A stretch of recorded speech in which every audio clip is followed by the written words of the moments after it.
Today, we are talking about raising healthy, resilient kids in a world of smartphones, social media, fast food, and constant stress.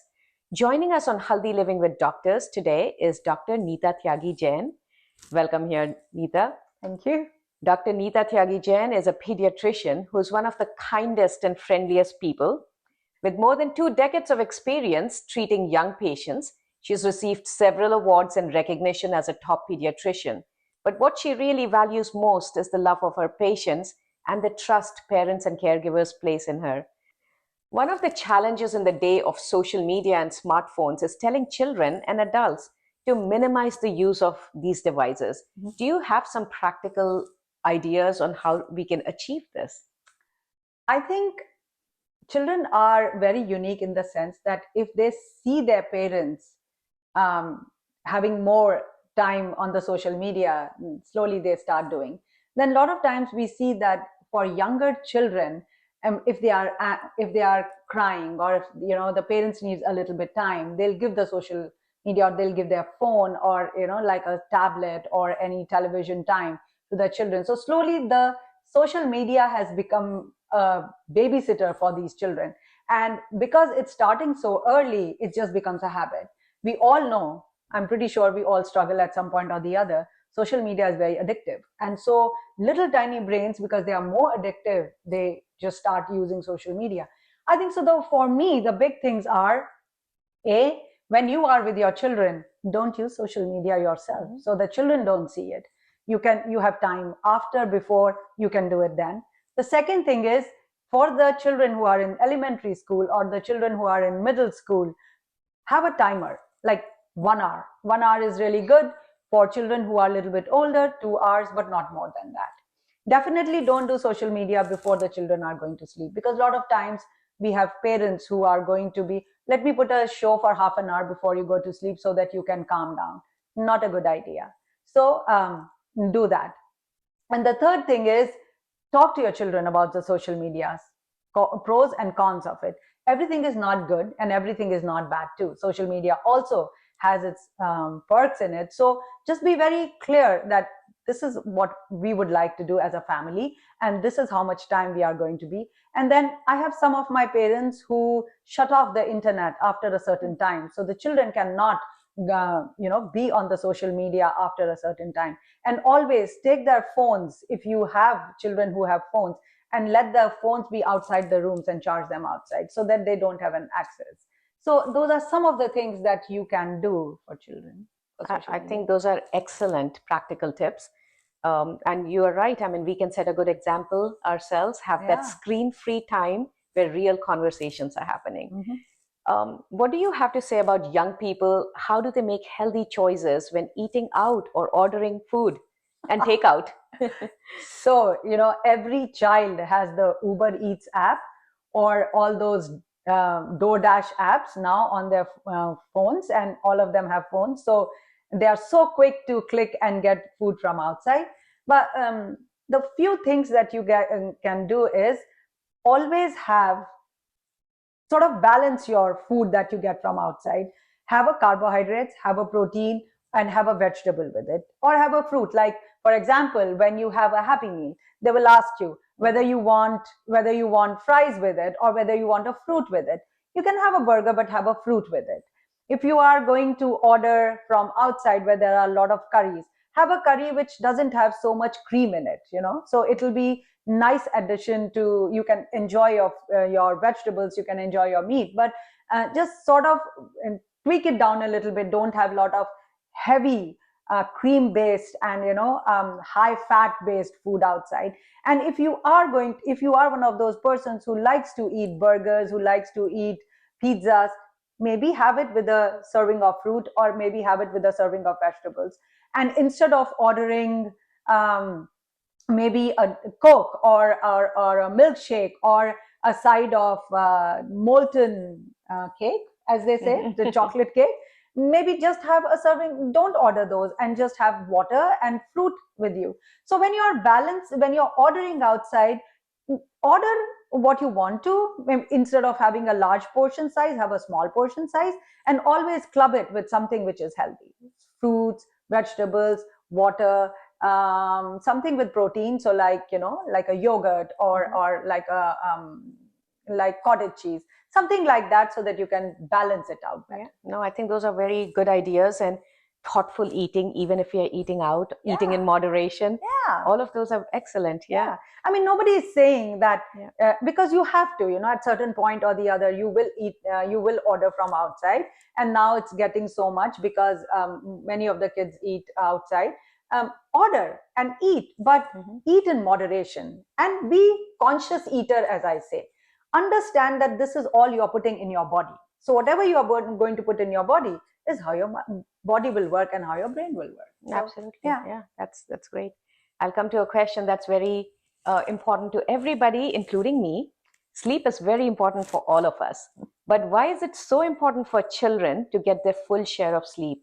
And is there really a specific number of hours they should get to achieve good restorative sleep and health? Yeah. So I always say in my practice, I tell all my parents one thing is sleep is the best gift you can give to your child. It's like a lifelong gift that you have given to your child. A good sleep hygiene is very, very important. And start from the very beginning. I was laughing and I was telling Vandita a moment before that I want to make a joke. I want to say that, why babies are most happy and they are the most playful, because most of the babies will sleep 20 hours out of 24 hours. Nice.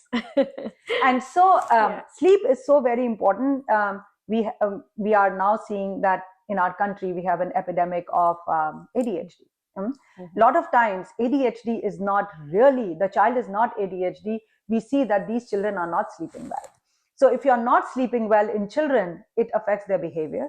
It affects the way they focus. It affects the way they eat. And it also affects their immunity. So a lot of children who don't sleep very well will fall sick a lot.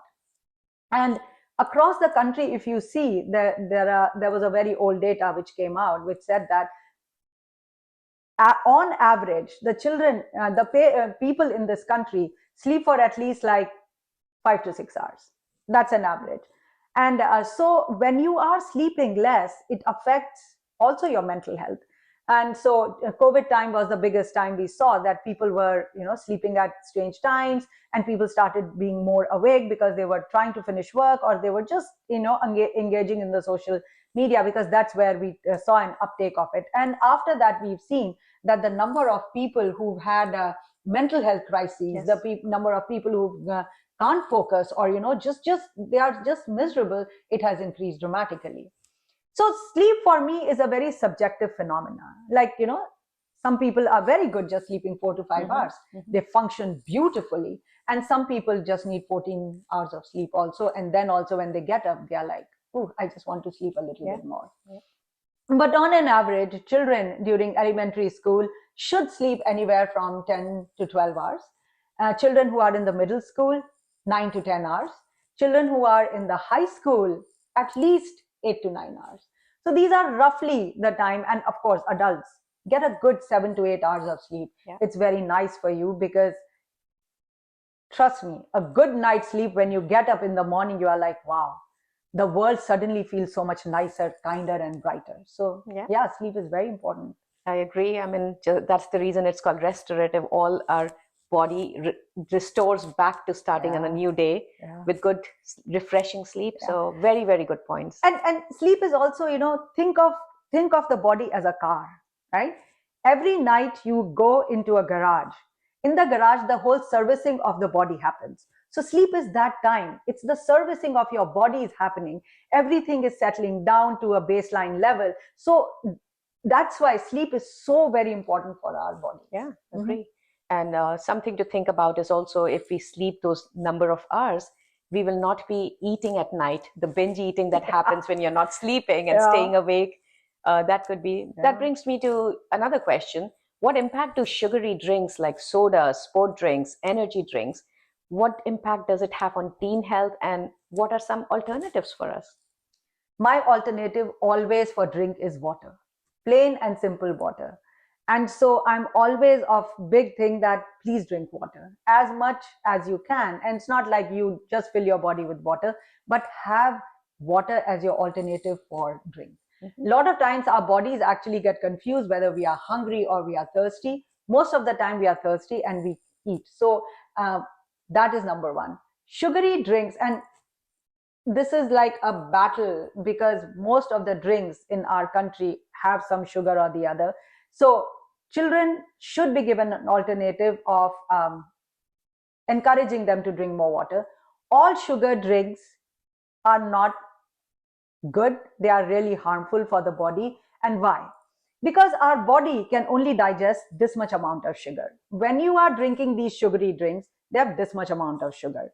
So see the amount of sugar, which is so much more. What happens to this sugar is it converts into fat and goes and sits in your liver. So very, very early you get fatty liver. So now here's what it is. You are doing all sports, you are doing physical activity well, you are trying to eat very healthy, so you're doing everything, and then you have every day two sugary drinks, right? And what is it happening? So it's like a dichotomy, right? So you're trying to do everything right, but then you are really messing up your liver by drinking these sugary drinks which are making you fatty liver. So they say that every time you see a person who has more weight on their body, sometimes they are more healthy than people who are really fit and thin, because the quality of their liver really gets messed up because of the amount of sugar drinks that they are drinking.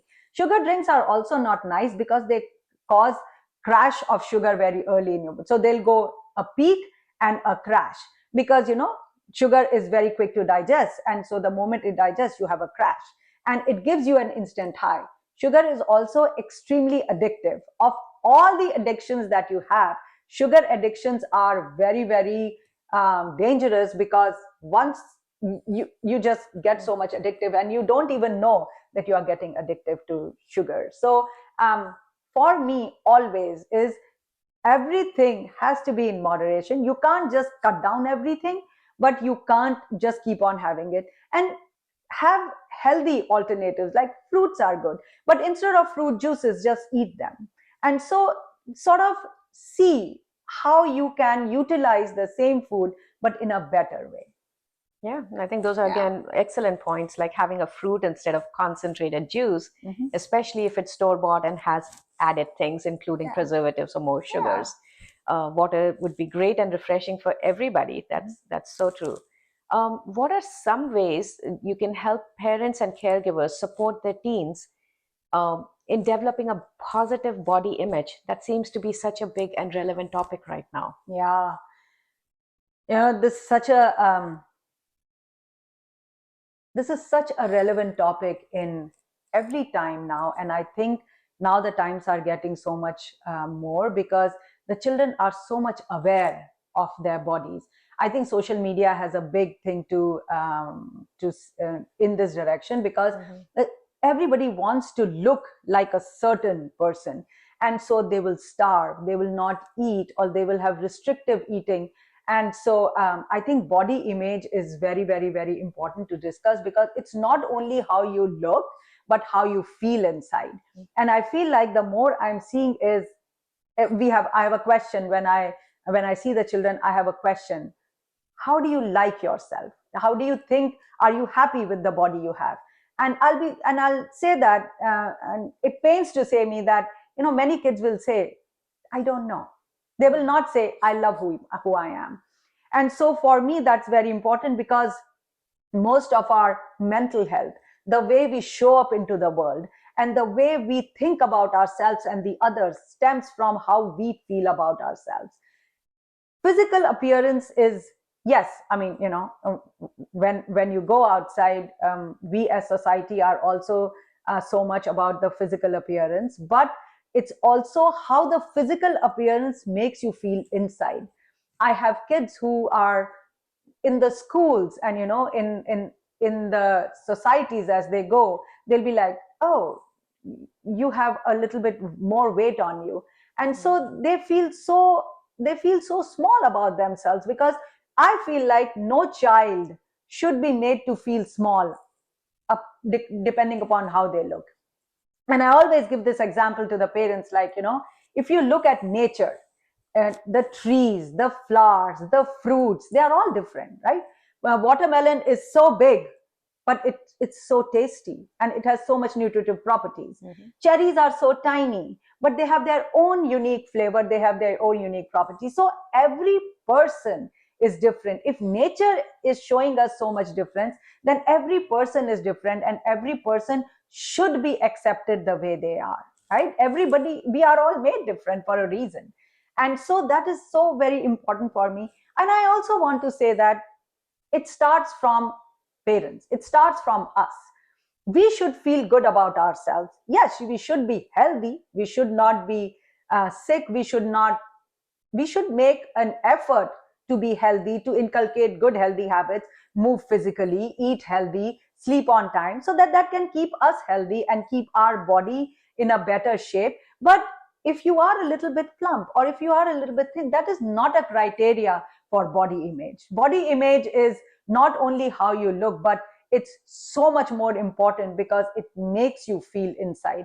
A lot of kids are so much anxious, so much depressed right now because in the school they are being picked out, in the communities they are being picked out. And I just want to say that be happy in who you are, be proud of how you look like, because you know what, you are only one in this world and you are very unique how you show up in this world. So for me, body image is always very, very, it's a big topic of discussion in every child I see, because I want all of us, all the children to feel special. I want all human beings to feel special about themselves. And so for me, this is such a big topic. So thank you for bringing this Yeah, no, question. thank you for answering that. What a positive message. Uh, I was watching the Winter Olympics, and we've all seen Alyssa Liu, the gold medalist in free skating. She's such a shining example of what real success is and how much mental health and mental strength is so important. Yeah. Pursuing your passion, knowing when to pause, and ultimately finding joy in what you do, Yeah. what you look like, what Yeah. you are. It's all about having that self-esteem and confidence. Exactly. Are there anything specific you can tell our teens? How do they manage the stress and anxiety through lifestyle changes? Four big things. Big thing, sleep on time. The teens actually have the melatonin surge happening between 10 and 11. So be in bed definitely, if you cannot, at least by 10, so that you are asleep between 10 and 11. Two, do some kind of physical activity every day. Most of the teenagers have PE, but please do some physical activity. We are so fortunate, we live in Pacific Northwest, we are surrounded by green, we have so many trails. Go walk, bicycle, do things which physically make you healthy, because if you are physically healthy, you'll be mentally healthy, because there are enough data coming out now. Three, eat healthy, eat a good balanced diet. A lot of my teens actually miss breakfast. Nobody, because they get up late, they are running, missing breakfast. Eat something before you leave the house. Then don't miss meals, because missing meals is never a good thing. A lot of my kids will be like, oh, I miss meals because I don't want to be fat. No, missing meals is never, it's actually the opposite way. Because when you miss meals, your body thinks that you are in a starving mode and it starts to hold on to the fat and everything because it wants to burn that energy to keep you going. And drink plenty of fluids. Don't drink sugary drinks. Please drink a lot of water. And I'm going to say the fifth thing also, have a structured routine, right? You have so many things to do. Write it down somewhere. Have a whiteboard in your room so that you can write down the whole day worth of all the activities that you have to do, so that our we are all visual learners. So if your eyes can see what you have to do and your mind can say that, yes, I can do this and this is easy for me to do, your anxiety levels and your sense of overwhelming decreases tremendously. And so these are five big things from my side. And then definitely my topmost always is for all the teens is to sleep well. And now I have to add one more, is spend lesser time on social media. Yeah. Yes, I know you guys do a lot of work, your school work and everything is on social media. So you spend at least 10 hours as it is every day on social media. Your fun time should be just not more than 2 to 3 hours every day. If you can do this, slowly you will understand. It's not going to be a dramatic, sudden change, but you will see the effect of it on your own mental health and on your body in few weeks. So it's a win-win situation for everybody, and your body will say thank you to you. and your mind will say thank you. So I think for yourself, these good things to place in your life are so much nicer. Oh, those are beautiful. I mean, I love the pillars of success for every child, actually adults, everybody who can follow this, Yeah. and all of them so important. Is there any role for social interactions? What do you tell your patients? You know, I was laughing because when we were growing up, we didn't use cell phones so much, so we would just talk.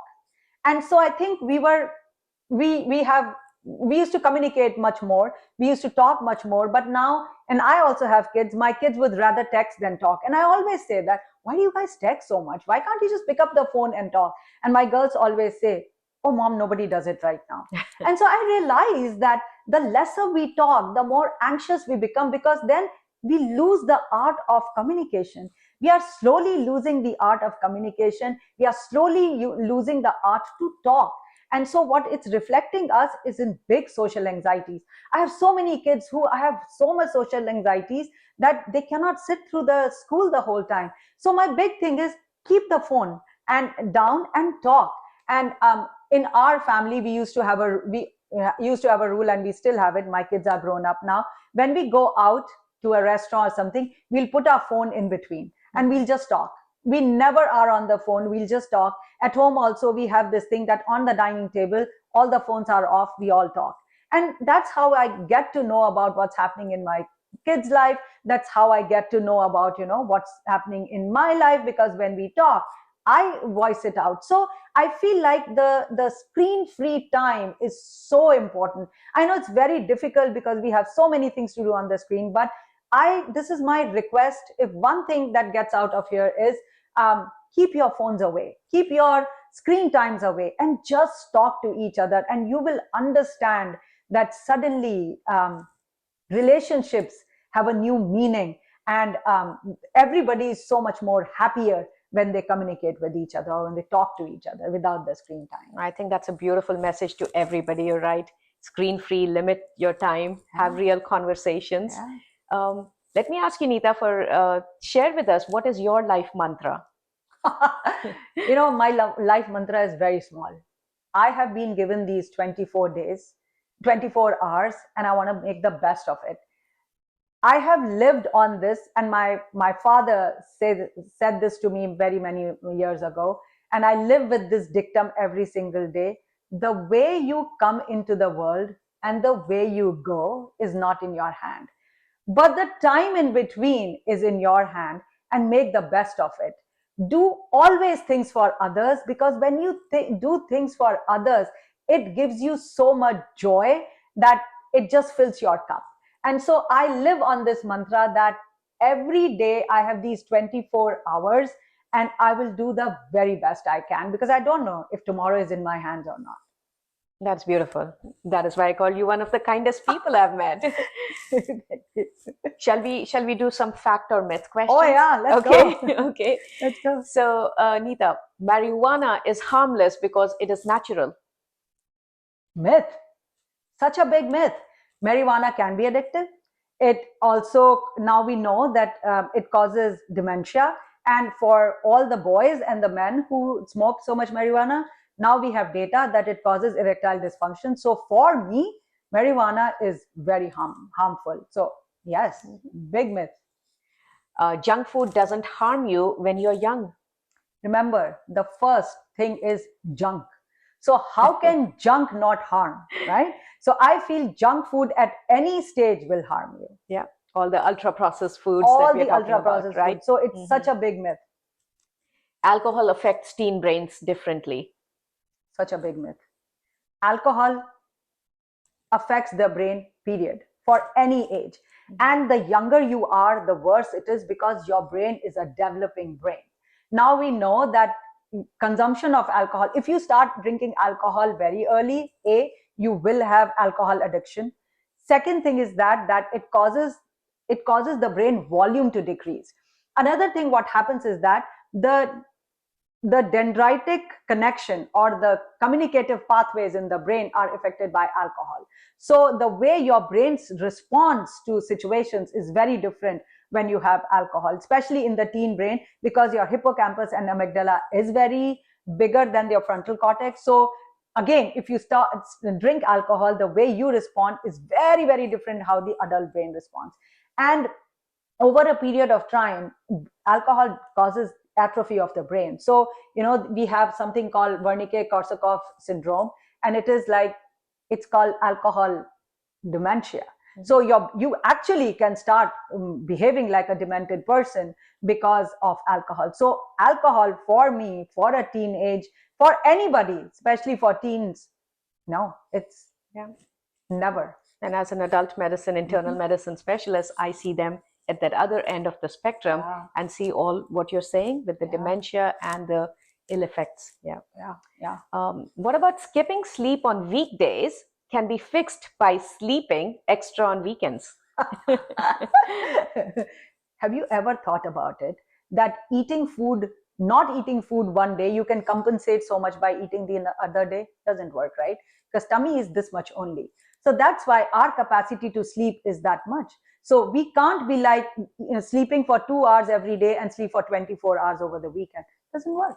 Our body needs to function every day similarly. So we need that rest. We need that restorative sleep, like Vandita, you had said earlier. We need that chemicals of the brain to work similar every day. So sleep every day is very, very important. Yes, you can have 1 hour or half an hour extra sleep over the weekend, because you don't have so much things to do over the weekend. But it cannot be like this, that I'll sleep for 3 hours every day during the week, but over the weekend I will sleep for 16 hours. Doesn't work. Body doesn't work like that. Myth. So a big myth. Big myth. Breakfast improves school performance. Fact. 110% fact. What is the meaning of breakfast? You are breaking your fast. Because when you're sleeping, your body is fasting. And when you get up, if you don't eat breakfast, your sugar is still at the very lowest, right? Because that's the whole thing about body, is the sugar content. When you are breaking your fast, you are increasing the amount of sugar that the body needs to function. You're giving energy to your body so that your body can focus, work, show up for the next day in a better way. So please, every person, this is my request, have your breakfast. This is very, very important. So fact, big fact. Exercise improves mental health in kids, teens, and I would say everybody. Big fact. Exercise is associated not only with your physical health, but it has so much effects on your mental health. So yes, any kind of exercise, be it a little bit walking, be it a little bit running, even playing. Go outside and play in the park. It is so very important. So big fact, big fact. How about energy drinks help kids perform better? Such a big myth. Energy drinks are not meant for kids. There's no concept of energy drinks for kids, because what does energy drink do? Energy drink is a powerhouse of caffeine, right? Children's bodies should not be getting caffeine, because it not only increases the way their metabolism revs up, but it also increases their heart rate. And so I want to say that I have so many kids who chug 2 or 3 energy drinks, and their heart rates are always so high. So they feel so jittery. They can't focus, and they just function in a different way. If you see, and I'm pretty sure you guys must have read, there are so many young athletes now who are collapsing on the fields now, because the moment they start their sports, they chug in energy drinks, and the sports increases the heart rate. So a lot of them have atrial fibrillation. So, it's very important. If one thing the children should do is don't have energy drinks. They are not meant for your bodies. Fact or myth, social media use late at night affects sleep quality? Big fact. Social media, when you are using social media late at night, the brain takes almost 1 to 2 hours to calm down after you come out of social media. So suppose you are like, okay, it's 11 o'clock, I'm going to shut down, and then I'm going to sleep. Your brain is still active after coming out of the social media. So you don't go to bed till you don't sleep actually till like 12, 1 o'clock. And that is your wake cycle, not your sleep cycle. So, any time you prolong your sleep, decrease your sleep and prolong social media, it's never a good thing for sleep. It just keeps your brain in a awakened state of sleep. It's not a restful sleep. So for me, it's a no. You should shut down your social media at least 2 hours before your sleep time, and you just sleep. Thank you. Those are some excellent advice and tips, practical tips that you've shared with us. And as we know, healthy habits built during early childhood days are a foundation to good life. We had this wonderful talk with Dr. Neeta Tyagi Jain, and you've shared excellent ideas. I'm really thankful. Thank you for your time. We love this. Yeah, thank you so much for having me here. It's such a good thing to talk to you, because what you guys are doing through Healthy Living is so nice and so good awareness for everybody. So I wish you guys all the luck. Thank you so much for having me here. And coming from real doctors, you see patients every day. We all do. And this is real things that we're talking about. Thank you for your time. Thank you. Thank you.